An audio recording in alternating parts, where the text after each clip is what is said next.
본문 마가복음 15장 42절부터 16장 20절. 제목 사랑의 완성. 이날은 준비일 곧 안식일 전날이므로 저물었을 때에 아리마대 사람 요셉이 와서 당돌이 빌라도에게 들어가 예수의 시체를 달라 하니 이 사람은 존경받는 공회원이요 하나님의 나라를 기다리는 자라. 아리마대 요셉은 공회원, 예수님에게 사형을 구한 사내들인의 멤버였어요. 사내들인은 71명으로 구성되었고 전원 참석의 만장일치로만 가결되었어요. 그러니 그도 예수님에 대한 사형 구형에 찬성표를 던졌을 거예요. 사내들인 회의는 가장 나이 어리자부터 가장 나이 많은 자까지 한 사람씩 차례로 자기 의견을 개진하는 방식으로 진행되었는데 마지막에 의견을 개진하는 최고 연장자가 회의에 가장 큰 영향을 주었을 거예요. 또 그를 하나님의 나라를 기다리는 자라 했어요. 그리스도 신앙에 우호적이었다는 뜻이에요. 그는 다른 유대인들처럼 정복자 메시아를 원했을 거예요. 근데 예수님은 칼 안 드셨잖아요. 그러니 예수는 가짜 메시아고 사람들을 혼란에 빠뜨릴 뿐이므로 죽여야 한다는 중론의 반대표를 던질 수 없었을 거예요. 예수는 오후 3시에 죽었는데 해가 떨어지면 안식일이 시작돼요. 안식일엔 걸어다닐 수도 없고 시신을 옮길 수도 없어요. 아무것도 할 수 없어요. 그러면 예수의 시신이 부패할 거고 독수리가 와서 시체를 쪼아 먹겠죠. 여인들은 신속히 장례를 치러야겠다 생각하고 아리마대 요셉에게 청을 넣었어요. 아리마대 요셉은 빌라도에게 예수의 시신을 내어달라 요구했어요. 빌라도는 예수께서 벌써 죽었을까 하고 이상히 여겨 백부장을 불러 죽은 지가 오래냐 묻고 백부장에게 알아본 후에 요셉에게 시체를 내주는지라. 십자가에 달린 죄수는 보통 며칠이 지나야 죽었어요. 경우에 따라 일주일 넘게 버티는 자도 있었어요. 그러나 예수가 단 6시간 만에 죽었다고 하자 빌라도는 의아해하며 확인을 지시했어요. 확인한 후 예수의 시신을 넘겨주었어요.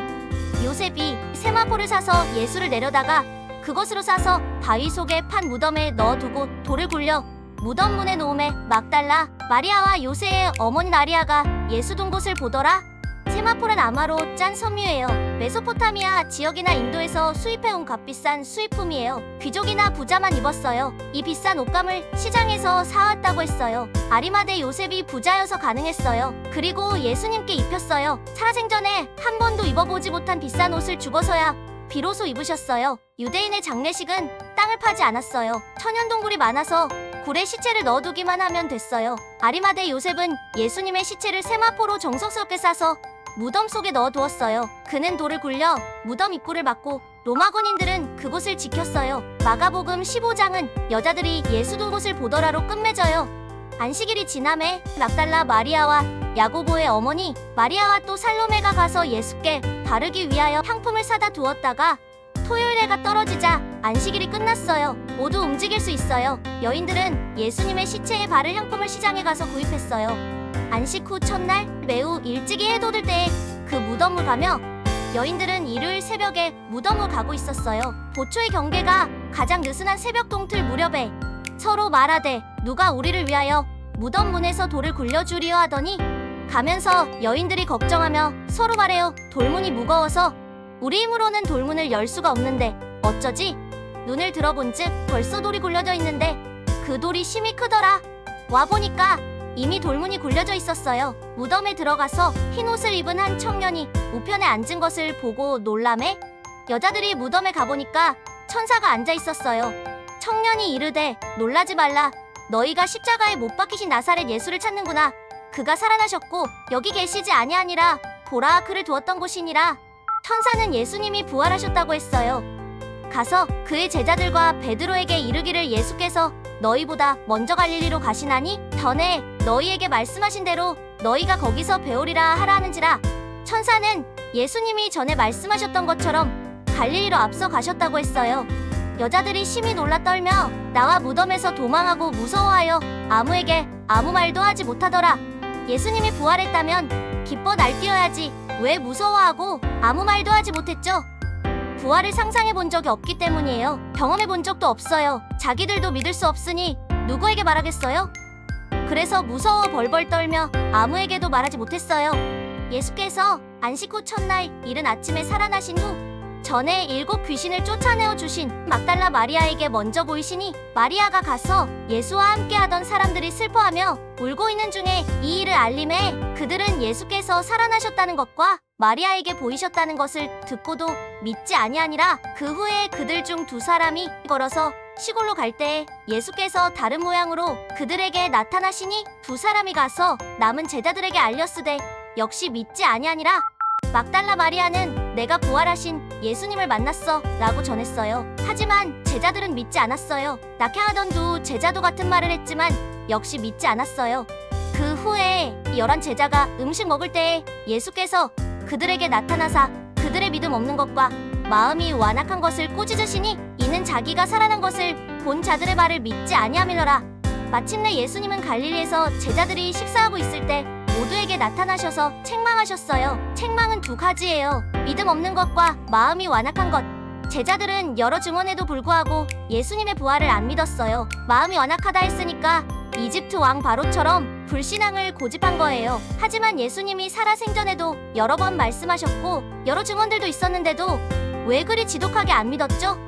예수님은 그들의 고집을 우상숭배와 같다고 하셨어요. 참 지독히 안 믿었어요. 그런데 왜 이런 자들에게 다시 오신 거죠? 또 이르시되 너희는 온 천하에 다니며 만민에게 복음을 전파하라. 믿고 세례를 받는 사람은 구원을 얻을 것이요 믿지 않는 사람은 정죄를 받으리라. 예수님은 두 가지를 명하셨어요. 첫째, 복음을 전하라. 둘째, 세례를 줘라. 마가복음 1장 1절은 예수 그리스도의 복음의 시작이라 그랬어요. 또 예수님의 첫 목회 일정은 세례를 받는 거였어요. 복음 전파와 세례는 그리스도교의 핵심 활동이에요. 첫째, 복음을 전하라. 내 말을 듣는 자는 살고 안 듣는 자는 죽어요. 정죄를 받으리라는 지옥 간다는 뜻이에요. 전도는 설득이 아니라 선포예요. 들으면 천국, 거절하면 지옥이에요. 둘째, 세례를 줘라. 세례는 유대교로 개종한 이방인만 받는 종교의식이었어요. 근데 세례 요한은 유대인도 똑같이 세례를 받으라 명했어요. 모든 사람은 회개를 통해서 하나님의 은혜로만 하나님의 백성이 될 수 있어요. 믿는 자들에게는 이런 표적이 따르리니 곧 그들이 내 이름으로 귀신을 쫓아내며 새 방언을 말하며 뱀을 집어올리며 무슨 독을 마실지라도 해를 받지 아니하며 병든 사람에게 손을 얹은즉 나으리라 하시더라. 믿는 마음으로 복음을 전파하면 표적이 뒤따라와 증거한 말을 확증해 두실 거라 약속하셨어요. 먼저 귀신을 내쫓을 거라 하셨어요. 귀신은 영혼 보안과 하나님 나라 확장을 방해해요. 예수의 이름으로 쫓아내야 해요. 타협은 없어요. 또 새 방언을 말하며 그랬어요. 방언은 하나님과 나와만 나누는 은밀한 대화예요. 하나님과 개인적 친밀감이 깊어져요. 또 뱀과 독으로부터 해를 받지 않을 거라 약속하셨어요. 어떤 미국의 교회들은 독사를 맨손으로 잡거나 독을 마시는 쇼를 해요. 그것은 믿음이 아니라 하나님을 시험하는 죄를 저지르는 거예요. 이 말씀은 예기치 않은 위험에서 보호해 주시겠다는 약속이에요. 누가 돌아가셨다는 말은 죽었다는 것의 완곡한 표현이지 지름길 놔두고 우회한 걸 뜻하지 않잖아요? 말귀를 알아들을 자에게만 말씀은 유효해요. 또 안수하면 병이 나을 거라 하셨어요. 병 고침은 미신이 아니에요. 예수님의 약속이에요. 지금도 유효해요. 다만 복음 전파의 보조적 수단이지 목적이 아니에요. 주 예수께서 말씀을 마치신 후에 하늘로 올려지사 하나님 우편에 앉으시니라. 제자들이 나가 두루 전파할세 주께서 함께 역사하사 그 따르는 표적으로 말씀을 확실히 증언하시니라. 예수님은 말씀을 마치시고 하늘로 올라가셨어요. 제자들은 부활하신 주님을 본 후 두려워하지 않고 나가서 복음을 전파했어요. 그때의 표적이 뒤따라 전파하는 말씀을 확증했어요. 왜 예수님은 십자가 앞에서 도망치고 부인하고 저주하며 여러 증언에도 불구하고 지독하게 안 믿고 불신앙을 고집하는 이 패잔병들을 다시 만나주시는 거죠?